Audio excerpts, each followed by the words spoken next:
E a Polícia Civil e a Polícia Rodoviária Federal apreenderam uma grande quantidade de munição no Arco Metropolitano, ontem à noite. De acordo com agentes da Desarme, são dezenas de milhares de balas. Esse material pertencia ao traficante de armas Vitor Furtado Rebolau Lopes, conhecido como Bala.40, preso em Goiânia. O Bala 40 é um perigoso traficante de armas. Mas, para quem não conhece, também pode ser tratado como um mero colecionador de armamentos, autorizado por decretos assinados pelo presidente Jair Bolsonaro a comprar dezenas de armas e milhares de munições. O Fantástico teve acesso a áudios gravados com autorização da Justiça. Nessa conversa com um comerciante de armas, ele encomenda 5.000 balas de pistola .40 e 5.000 de pistola 9mm. Eu preciso de ponta 5.000 de 40, 5.000 de 9. A mesma prática tem sido adotada por outros traficantes e milicianos que atuam no Rio de Janeiro. Até um dos chefes da maior facção criminosa de São Paulo, hoje espalhada no país, também é registrado como CAC, a sigla para Colecionadores, Atiradores e Caçadores. Um levantamento em processos judiciais feito pelo Globo e publicado no domingo encontrou 25 casos de bandidos que se beneficiam do afrouxamento das regras para a compra de armas por essa categoria. Atiradores podem ter até 60 armas e caçadores até 30. A quantidade de munições passou a ser 2.000 para armas de uso restrito e 5.000 para armas de uso permitido. Mas as brechas para os criminosos não param por aí.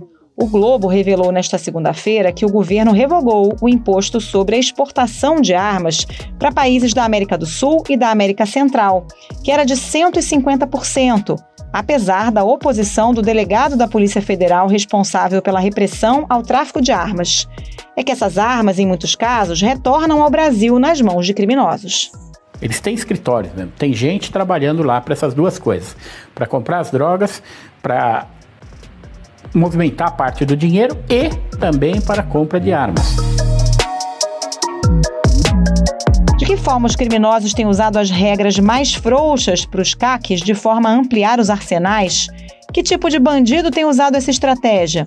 E como o governo driblou a orientação técnica para retirar o imposto de venda de armas aos países vizinhos?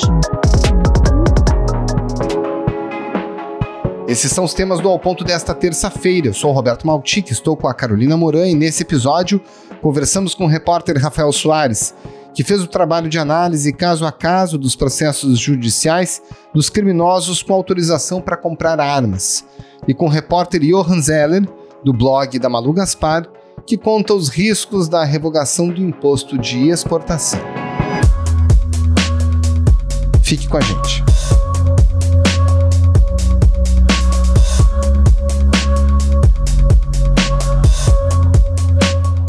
Rafael Soares, qual foi o primeiro caso que te chamou a atenção para essa atividade de caçadores, atiradores e colecionadores de armas atuando como fornecedores do crime organizado? Como é que você começou a puxar esse fio desse novelo aí? Cara, então, o caso que me levou a tentar produzir uma reportagem sobre isso é o do Rony Lessa, o acusado de ser o assassino da vereadora Marielle Franco, que no dia da prisão dele encontraram peças que juntas formariam mais de 100 fuzis, numa casa de um amigo dele.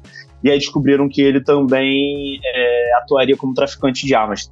E eu, assim, quando eu estava produzindo o podcast Pistoleiros, que a gente lançou pelo Globoplay ano passado, isso fez parte da apuração, né, da pré-apuração, esse papel do Rony Lessa como traficante de armas e armeiro. Só que isso acabou ficando de fora. Então, assim, desde daquela época, isso me acendeu um alerta. Em janeiro desse ano, eu estava de férias, prestes a voltar, quando o Ministério Público e a Polícia Civil do Rio prenderam em Goiás um homem um colecionador de armas chamado Vitor Furtado Rebolau. Esse cara tem o apelido de Bala 40 e, segundo uma investigação do Ministério Público, que foi feita com interceptação telefônica, esse cara é um dos principais fornecedores do Comando Vermelho, da maior facção do tráfico de drogas aqui do Rio. Uma operação da Polícia Civil e do Ministério Público do Rio apreendeu um arsenal na casa de Vitor Furtado. E basicamente como é que esse cara fazia segundo a investigação? Basicamente aquilo que eu já tinha percebido com o Lessa, né? Ele comprava uma quantidade muito grande de armas legalmente, tinha a documentação dessas armas, tinha o CRAF, né, o registro dessas armas. Com essas armas, ele conseguia comprar uma quantidade absurda de munição, o que aumentou nos últimos anos por conta dos decretos do Bolsonaro, e repassava para o Comando Vermelho. Quando eu voltei de férias, esse caso tinha aqui uma semana, eu falei, cara, eu preciso aprofundar um pouco essa apuração, tentar entender se isso está acontecendo numa escala maior, né? A apuração parte daí. E a partir de então você começa a analisar nos tribunais de justiça casos semelhantes em todo o Brasil e encontrou 25 casos com essa característica, o que não significa que sejam apenas estes, né? Esses 25 casos são os 25 que eu consegui comprovar documentalmente, ou seja, que tem a prova documental no processo que aquelas pessoas são CACs. Ou seja, essas pessoas anexaram algum documento ou o Ministério Público anexou algum documento que comprove essa situação, que essas pessoas são ou foram CACs por algum período. Ou seja, não necessariamente outros vários casos também tenham CACs envolvidos, mas isso não consta do processo criminal que deu origem às sentenças envolvendo os casos ali descritos, né? Exato. Assim, teve casos que eu tive que... Um caso de Brasília, foi até recente, do ano passado, que eu não levei em consideração justamente porque não existia comprovação no processo. A defesa do réu alegava que ele era colecionador, mas não existia nada no processo. Inclusive, isso foi discutido na sentença, e não existia nenhum outro tipo de prova de que ele de fato fosse. Então, não daria para eu usar. Enfim, eu queria ter certeza absoluta que aquele cara de fato fosse CAC e mais, de fato tivesse atuando em prol ou associado a alguma organização criminosa. Esse foi um segundo desafio. Assim, se o cara fosse processado pelo crime de, vamos supor, porte ilegal de armas, mesmo que sob a suspeita de que... Para mim, eu não tinha a comprovação de que ele atuaria em prol de uma organização criminosa. Por isso eu peguei casos em que essas pessoas estivessem sendo processadas também por crimes como organização criminosa, tráfico de drogas, constituição de milícia privada, que são crimes, ou condenadas também, né? E que são crimes que me dariam essa certeza e não deixariam margem de dúvida para esse tipo de atuação. Então, assim, esses 25 casos foram casos em que eu esgotei todas essas condições e mesmo assim eles continuaram de pé. E mesmo assim, e aí a matéria ela ficou de pé quando eu comecei a ver as histórias dessas pessoas.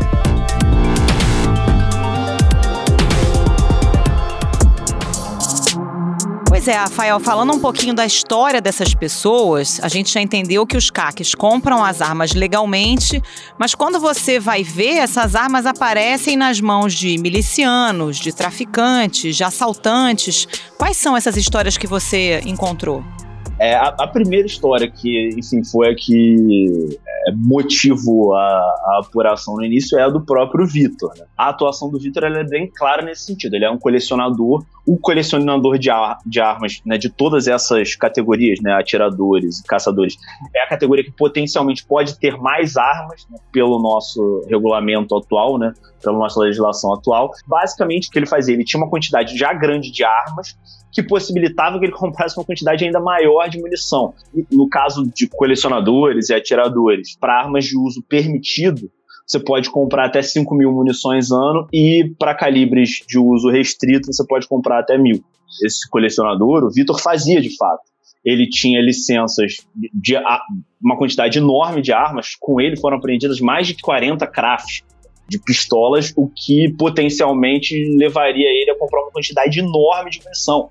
Com ele, no carro dele, foram apreendidos mais de 80 mil cartuchos. Então, o que ele fazia era adquirir essa munição e essas armas de forma legal, e o que a investigação mostrou, através das escutas, né, telefônicas, através da quebra de sigilo telefônico dele e de familiares dele, era que essa munição que ele comprava de forma legal era vendida em favelas do Rio de Janeiro, como o Complexo do Lins, o Jacarezinho e Manguinhos. O cunhado dele era o responsável por levar essa munição para esses lugares e vendia. Como essa munição não era marcada, é muito fácil você desviar a munição, e era isso que ele fazia. A investigação durou de 2018 até 2019 e ele acabou sendo preso agora em janeiro de 2021. Mas durante a apuração eu pude comprovar uma série de outras atuações possíveis também para CACs. Vou dar alguns exemplos.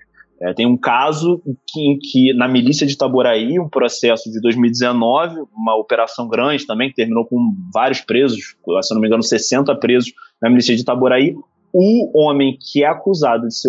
Acusado hoje não mais. O homem que é condenado a mais de 30 anos de prisão por ser o matador da milícia de Itaboraí era um CAC. Era uma pessoa que tinha acesso legal a armas, que podia comprar armas legalmente. Esse cara ele foi considerado pelo Ministério Público e pela Justiça como um homem que era responsável por caçar os traficantes ali da área onde a milícia queria se instalar e matar esses traficantes para que depois a milícia chegasse. A Polícia Militar prendeu 7 pessoas suspeitas de fazer parte de uma milícia em Itaboraí, na região metropolitana. Com eles, a PM encontrou uma metralhadora, pistolas e 2 granadas. Enfim, você tem, entre funções e tipos de quadrilha diferentes, eu consegui identificar vários tipos de uso. Você tem o CAC que é armeiro, ele trabalha, tem um escritório em casa e trabalha fazendo manutenção de armas, e manutenção e revenda de armas. Tem mais de um caso que isso de fato aconteceu. O CAC ele vende uma arma que ele fez a manutenção para o tráfico. Isso aconteceu no Rio Grande do Sul, isso aconteceu no Nordeste. Tem casos de CACs que fornecem armas para quadrilhas de assaltos a banco, né, novo cangaço, como a gente chama hoje, quadrilhas que precisam de armamento pesado justamente para invadir cidades e fazer assaltos a banco. Tem uma modalidade de empréstimo de armas, que também é muito comum, isso em São Paulo. Eu consegui perceber 1 ou 2 casos bem parecidos assim. Então, assim, existe uma gama grande de casos em que os CACs ou fazem parte das quadrilhas, né, como, por exemplo, nesse caso de Itaboraí, ou estão associados a essas quadrilhas, né? Eles fazem manutenção de armas e acabam vendendo essas armas. Os interessados são essas pessoas. E aí essas investigações conseguiram comprovar isso. Tem até um chefe, né, da maior facção criminosa de São Paulo que conseguiu virar CAC, né? Sim. Esse caso, para mim, é o caso mais estranho de todos, assim.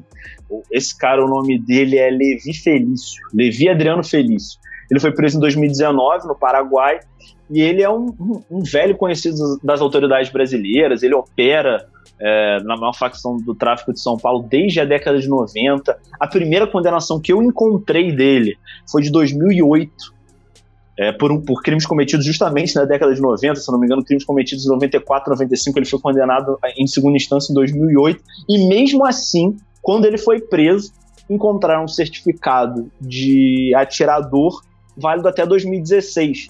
Ou seja, um cara operando há quase 2 décadas, por uma das maiores facções do tráfico no Brasil, tinha acesso facilitado a armas, mesmo condenado e ativo, né, operando. E às vezes até foragido, né? No final desse período, ele estava foragido, ele estava morando no Paraguai por causa disso, né? Essa é uma história que até hoje eu não consegui entender como isso foi possível.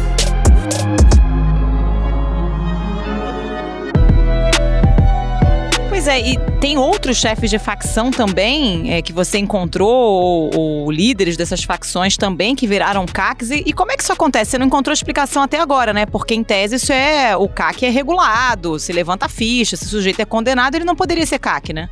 A questão é muito essa, está na fragilidade, e isso é uma coisa que eu consigo perceber de maneira clara, assim. Existe uma fragilidade muito grande nos nossos órgãos de controle. Tanto os ministérios públicos quanto o Exército, só para exemplificar, todas essas apurações que eu consegui identificar, esses 25 casos, não foram casos que surgiram por conta dos CACs. Eles vieram de fora para dentro, ou seja, são investigações de tráfico, investigações de milícia que chegam aos CACs.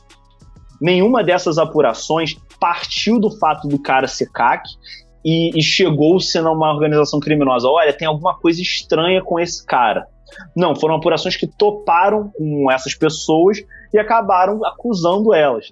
Mas existe uma fragilidade muito grande na fiscalização e no controle dessas pessoas. E o maior responsável por isso, pela nossa legislação, é o Exército.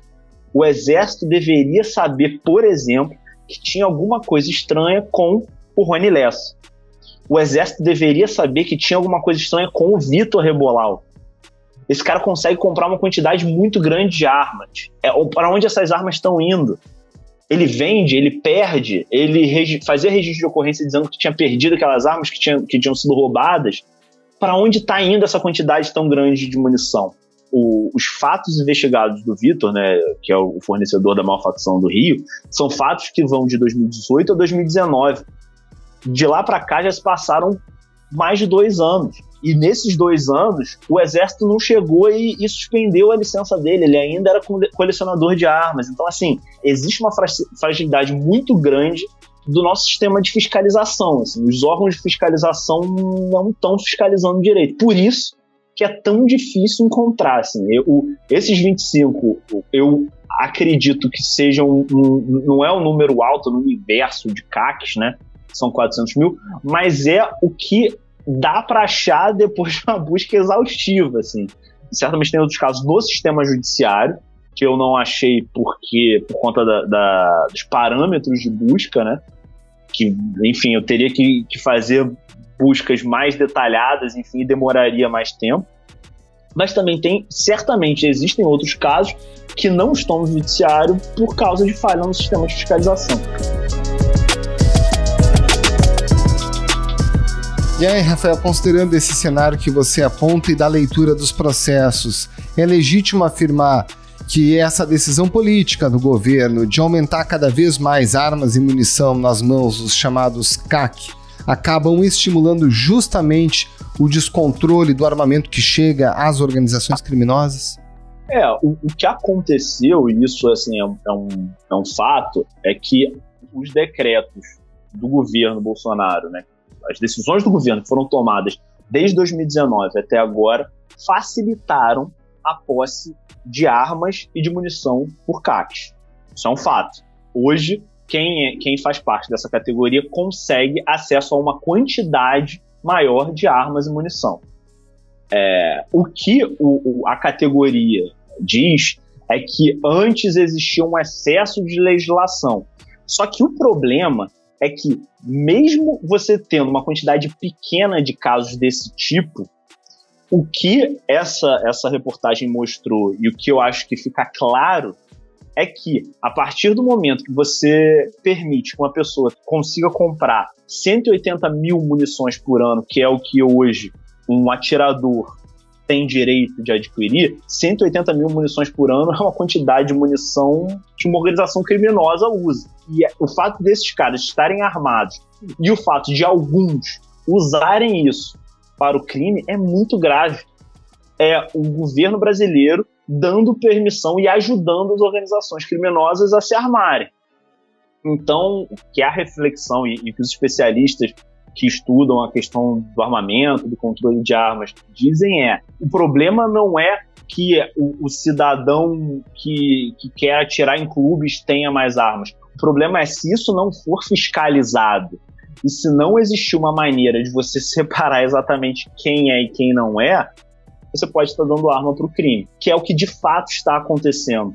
Isso está acontecendo. A investigação do Ministério Público sobre o Vitor Furtado Rebolau mostra isso, comprova isso. O governo ajudou esse cara a ter acesso a mais armas e mais munição para que ele venda para traficantes que estão em favelas do Rio de Janeiro. É isso. Isso é que aconteceu no caso do Vitor. Rafael Soares, muito obrigado pela sua participação aqui no Ponto. Um abraço e um bom trabalho. Obrigada, Rafael. Até a próxima. Eu que agradeço. Qualquer coisa, estamos aqui. Um abraço.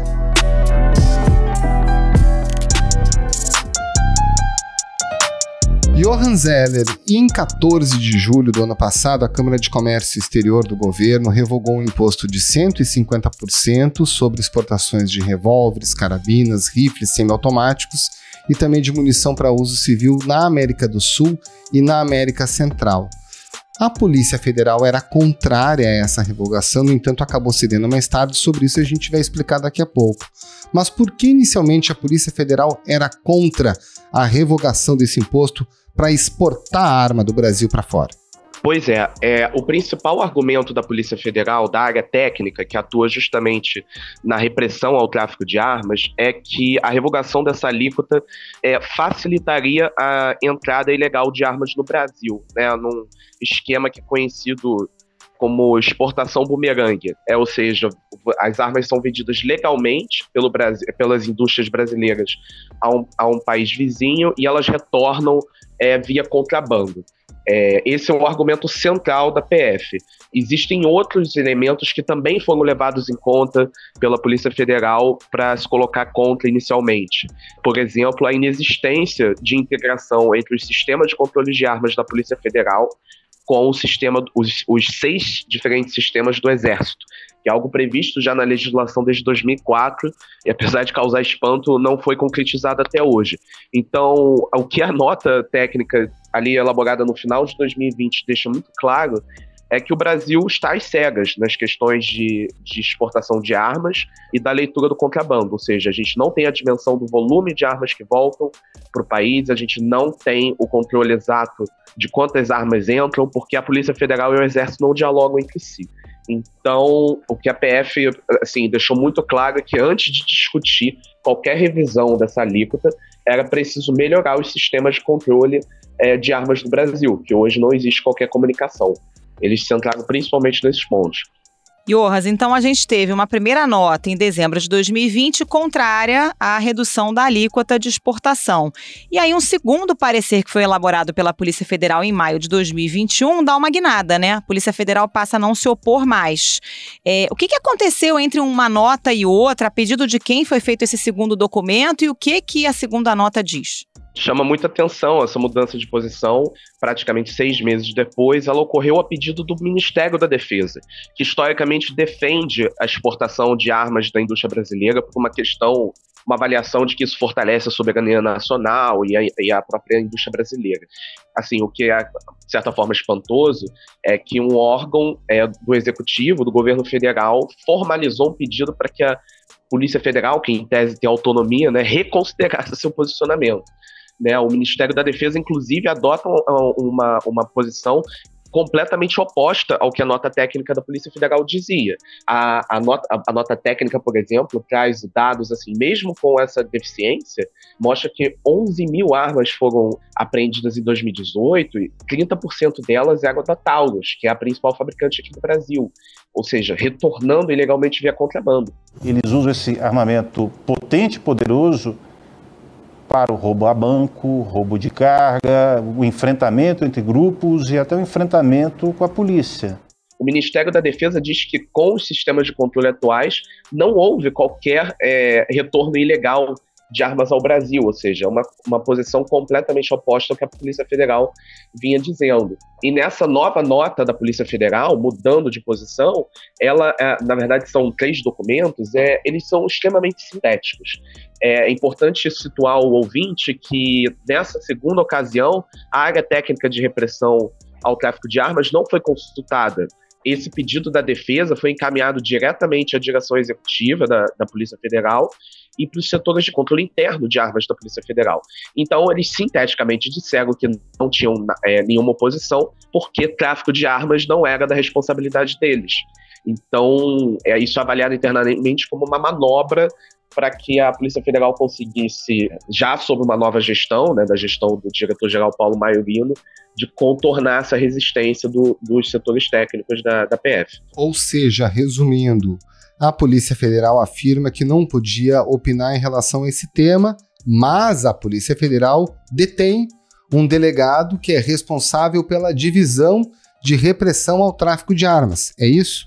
Pois é, ao invés de consultá-lo, a cúpula da Polícia Federal encaminhou o pedido do Ministério da Defesa para 2 outros órgãos que controlam basicamente o fluxo de armas nacionalmente, e a resposta deles foi protocolar. Considerando que isso não está sobre a nossa alçada, a gente não tem nenhuma oposição quanto à mudança da regra. É importante reforçar, a área que cuida de repressão ao tráfico de armas não foi consultada nessa segunda ocasião. Por isso que eles conseguiram um parecer favorável ao que a indústria de armas aqui no Brasil vinha pleiteando. E aí, Johannes, qual foi a posição do Itamaraty a respeito dessa mudança e o que dizem as autoridades? Vocês chegaram a procurar a Polícia Federal, o Ministério da Defesa e a própria Taurus, né? Sim, procuramos e o que nós recebemos foi um silêncio absoluto, né? A Polícia Federal, inclusive, disse formalmente que não se pronunciaria sobre o tema. A gente sabe que, por fontes internas, que a nota técnica inicial tinha causado um desconforto interno, mas não houve uma oposição do então diretor-geral, Rolando de Souza. Agora, sob a gestão Maiorino, isso vem se repetindo, em outras apurações que a gente faz, a conduta mesmo é o silêncio. O Itamaraty, na reunião da CAMEX, da Câmara de Comércio Exterior, reforçou que a revisão daquela alíquota representaria uma mudança muito incisiva no posicionamento do Brasil nos fóruns internacionais sobre tráfico de armas, na ONU, na Organização dos Estados Americanos, no próprio Mercosul. Contudo, os 2 representantes ainda assim votaram a favor da medida e não quiseram se pronunciar durante a publicação da nossa matéria.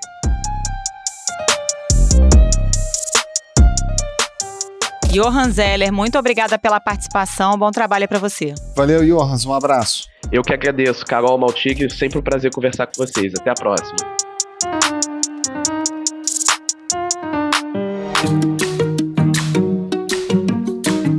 Esse foi o Ponto de hoje, o podcast diário da redação do Globo. Nessa conversa a gente conta com a participação de toda a equipe do jornal, as mesmas pessoas que levam até você informação e análise de qualidade todos os dias. Quer saber mais? Assine o Globo. Acesse assineoglobo.com.br e confira todas as notícias e reportagens especiais. A produção foi da Jéssica Marques e a edição é do João Guilherme Lacerda. Tchau. Até mais.